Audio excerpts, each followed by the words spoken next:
George Sebastian, ഇപ്പം നിലവിൽ ഞാൻ നേരത്തെ ചോദിക്കാൻ വന്നതാണ്, ഈ രീതിയിൽ ചർച്ചകൾ കേൾക്കുന്നു, ഇതിനെയൊക്കെ താങ്കൾ എങ്ങനെയാണ്, ഒരു മുൻ പാർട്ടി നേതാവ് എന്ന നിലയിൽ താങ്കൾ എങ്ങനെയാണ് കാണുന്നത്? ഇത് ഇപ്പൊ ഈ പറയുന്നത് പോലെ, ഇപ്പൊ ലോപ്പസ് മാത്യു ഒക്കെ പറയുന്നത് പോലെ, അതിലെന്താണ് കുഴപ്പം?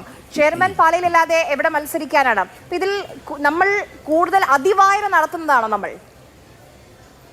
എനിക്ക് ചർച്ച കേട്ടപ്പോൾ ഓർമ്മ വരുന്ന മുൻപ് ഈ പാർട്ടിയുടെ മന്ത്രിയായിരുന്ന ലോനപ്പൻ നമ്പാടൻ മാഷ്, സരസനായ നമ്പാടൻ മാഷ് പറഞ്ഞു, ഈ പാർട്ടിയെ സംബന്ധിച്ച് ആശയമല്ല വലുത്, ആമാശയമാണ് വലുത്.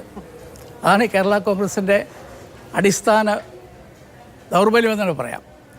എവിടെ അധികാരം നിലനിർത്താൻ വേണ്ടി എന്ത് അധാർമികമായ മാർഗവും സ്വീകരിക്കുന്ന രാഷ്ട്രീയ പാർട്ടിയായി കേരള കോൺഗ്രസ് മാറിയിരിക്കുന്നു. ഇപ്പോൾ ഈ മുന്നണി പരാജയപ്പെടും എന്ന് കാണുമ്പോൾ അടുത്ത മുന്നിലേക്ക് ചാടാനുള്ള ശ്രമം, അതെല്ലാ കേരള കോൺഗ്രസ് വിഭാഗങ്ങളുടെയും ഒരു പ്രധാനപ്പെട്ട, അല്ലെങ്കിൽ അവർക്ക് അവരുടെ മനസ്സിൽ സൂക്ഷിക്കുന്ന ഒരു കാര്യമാണ്. എങ്ങനെ അധികാരത്തിൽ കയറാൻ പറ്റും, അല്ലെങ്കിൽ അധികാരം നിലനിർത്താൻ പറ്റും. അതാണ് ഈ പാർട്ടിയുടെ ഏറ്റവും വലിയ ശാപവും. ഇപ്പോൾ തന്നെ കേരള കോൺഗ്രസിൻ്റെ ചരിത്രം പരിശോധിച്ചാൽ എന്താ പറഞ്ഞ മനസ്സിലായില്ല.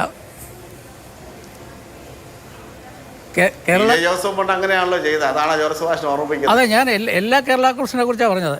ഞാൻ കെ എം മാണിയുടെ ഏതെങ്കിലും എല്ലാ കേരള കോൺഗ്രസിൻ്റെ അടിസ്ഥാന സ്വഭാവം പറഞ്ഞത്.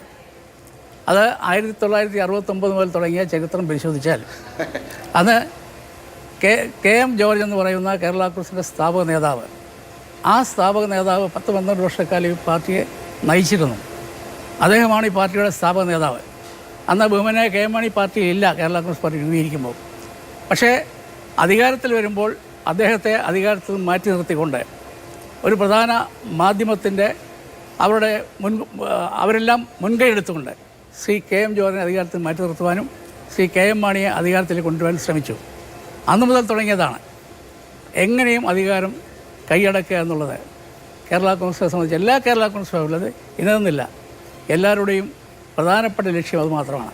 അതാണ് ഈ കേരള കോൺഗ്രസിൻ്റെ ഏറ്റവും വലിയ ശാപവും ഇവിടെയും നടക്കുന്നത് തന്നെയാണ്. എങ്ങനെ അധികാരത്തിൽ നിലനിൽക്കാൻ കഴിയും, എങ്ങനെ അധികാരത്തിലേക്ക് വരുവാൻ കഴിയും എന്നുള്ള ആ ചേരിപ്പോര് എല്ലാ പാർട്ടികളിലുമുണ്ട്. അത് ഇവരുടെ പാർട്ടിയിൽ ഇപ്പോൾ നടക്കുന്നു എന്നുള്ളതാണ് എനിക്ക് മനസ്സിലാക്കാൻ കഴിഞ്ഞത്.